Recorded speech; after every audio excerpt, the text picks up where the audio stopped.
Bonjour à toutes et à tous et bienvenue à ce bulletin de 10h. Fadel Barro, Aliou Sané et Malal Talla, alias Fou Malade, arrivés hier après-midi à Dakar à bord d'un vol de Bruxelles Airlines après un séjour mouvementé en République démocratique du Congo où ils ont été arrêtés dimanche dernier puis libérés et exclus parce que soupçonnés d'insurrection. Ils reviennent ce matin en détail sur les circonstances de leur arrestation lors d'un face-à-face avec la presse. Ce sera tout à l'heure à 11h à leur quartier général.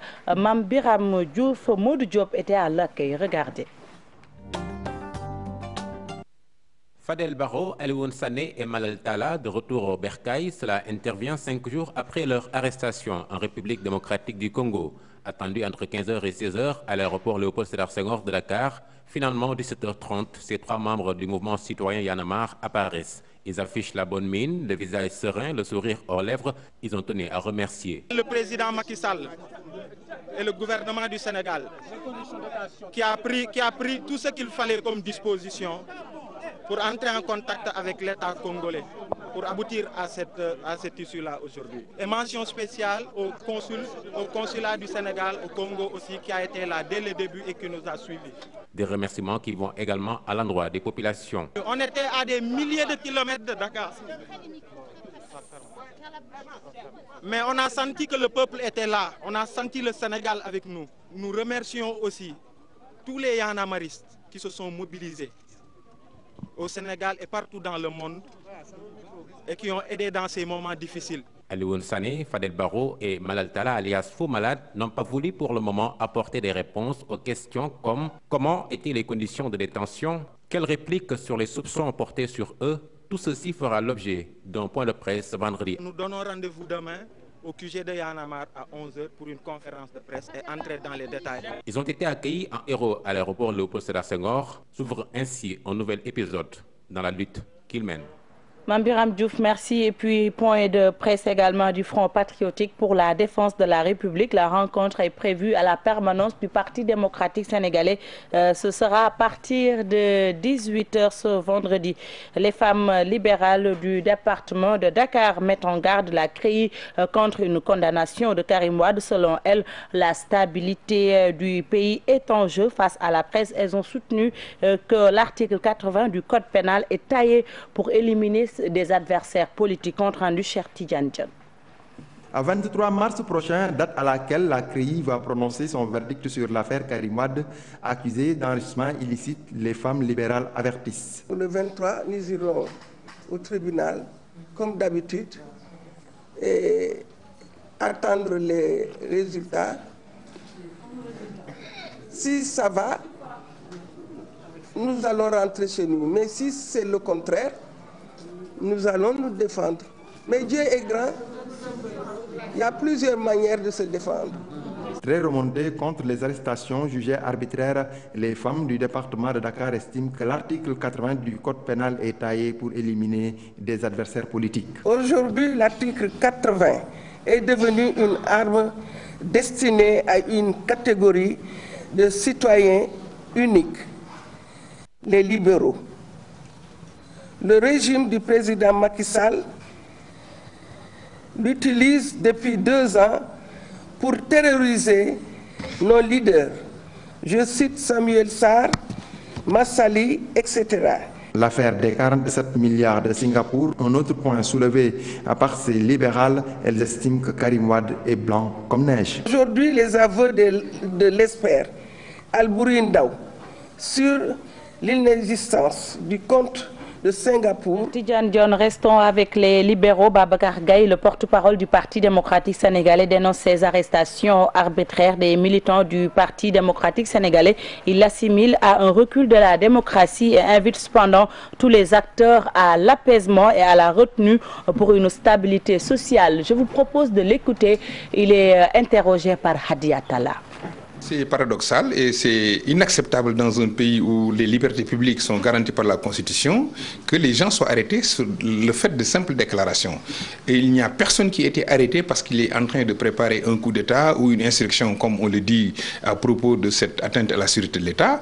Il n'y a pas de raison aussi qu'on soupçonne uniquement des gens d'avoir en perspective de troubler l'ordre public pour les arrêter et les mettre en prison. J'estime que c'est de l'abus. Et il est inacceptable, le PDS n'acceptera pas évidemment que l'on continue justement à arrêter ces responsables de manière indue. Et c'est dommage, je pense que le pays n'a pas besoin de cela. Il faut que les gens tempèrent les ardeurs, que le pouvoir se ressaisisse un tout petit peu, que la sérénité revienne dans tous les camps. Il est évident qu'on ne peut pas on ne peut pas reprocher au Parti démocrate sénégalais et à ses responsables de se battre pour résister à cette oppression qu'ils sentent de la part du régime.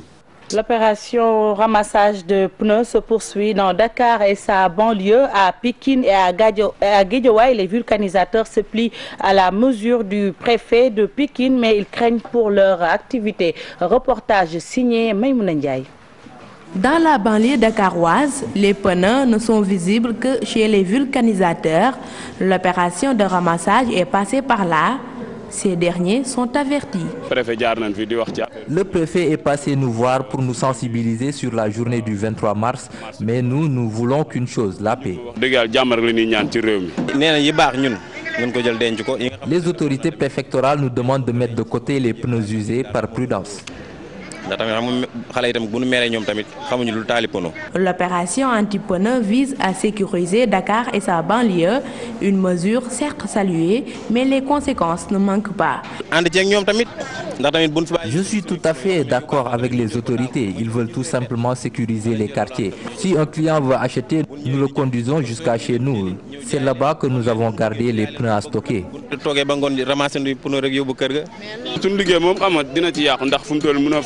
Cette décision va se sentir dans notre activité. Ça, c'est sûr. C'est sûr qu'il y aura des pertes ces derniers jours.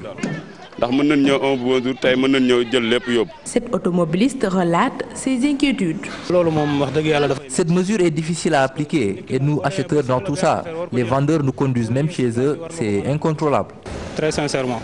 Déjà, plus de 400 pneus sont ramassés à Thiaroye. Prochaines étapes, Pikine, Dagoudane et environnants.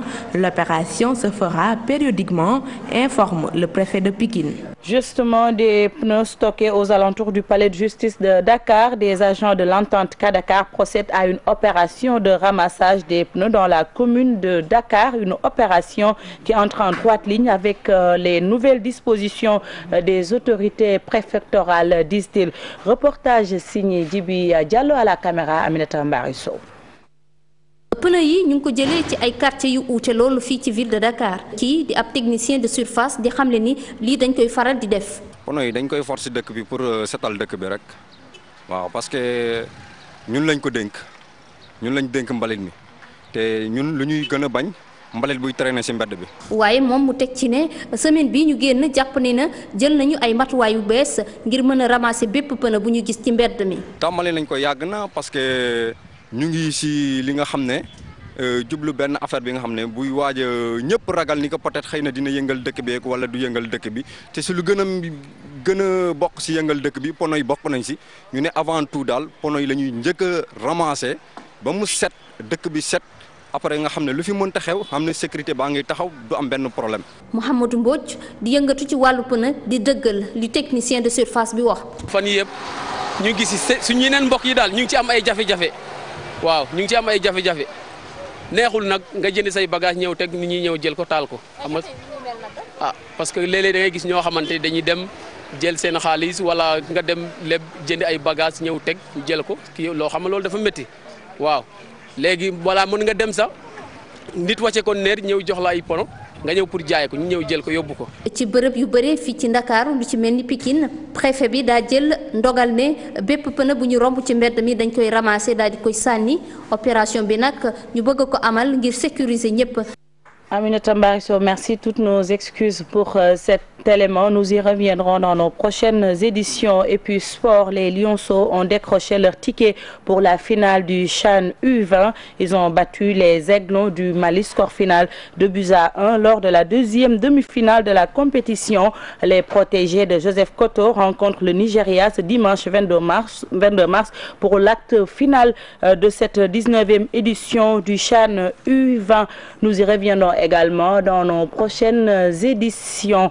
Et puis pour finir, l'actualité internationale en Tunisie, les terroristes auraient été formés par le groupe L en Libye. Depuis des mois, des djihadistes tunisiens diffusent depuis la Syrie, l'Irak ou encore la Libye des vidéos promettant des attentats en Tunisie. Âgés de 20 et 27 ans, Abou Zakaria et Abou Anas ont été entraînés en Libye selon le ministre tunisien de l'Intérieur avant de tuer une vingtaine de touristes à la Kalachnikov en plein cœur de Tunis. Ce qui me fait à cette édition. Merci de votre fidélité. Rendez-vous tout à l'heure à 13h pour le journal en Wolof. Bonne suite des programmes sur la télé Futurs Médias et bonne fin de semaine à toutes et à tous. Au revoir.